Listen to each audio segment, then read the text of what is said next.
Артында калган адабий эмгектери бир нече тилдерге басылып чыккан китептери азыр ысымы ыйгарылган мектептин музейинде сакталуу. Чакан музейде Камбаралы Бобуловдун өмүр жолундагы ишмердүүлүгү, чыгармалары жана үй бүлөсү тууралуу маалыматтар коюлган. Мына быйыл агайыбыздын Камбаралы Бобуловдун 88 жылдыгы.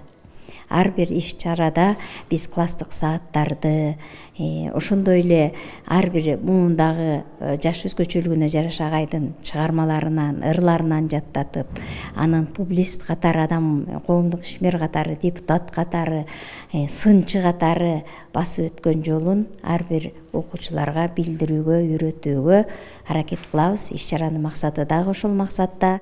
Камбаралы Бобулов эмгек жолун 1958 жылы Ала Тоо журналында адабий кызматкер болуп иштөөдөн баштаган.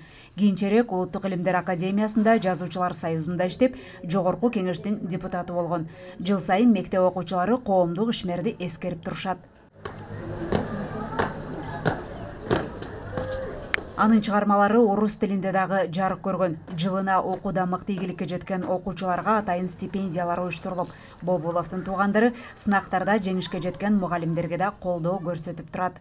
Көрүнүктүү акын, жазуучу, коомдук ишмер, адабий сынчы, кыргыз элинин улуу инсаны. Камбар агабыз бул адабий майданда мекенинде кыргыз тили үчүн, биздин ушул мамлекетибиз үчүн чоң салым кошту. Өзүнүн бул эмгек жолунда студент кезинен баштап агабыз өзү көрүнүктүү немеде жүрдү. Камбаралы Бобулов быйыл тирүү болгондо 88 жашка чыкмак. Ал эмгек жолунда кыргыз адабиятына кошкон салым үчүн каарман эмгеги үчүн медали, Манас эпосуна 1000 жыл жана даңк медали менен сыйланган.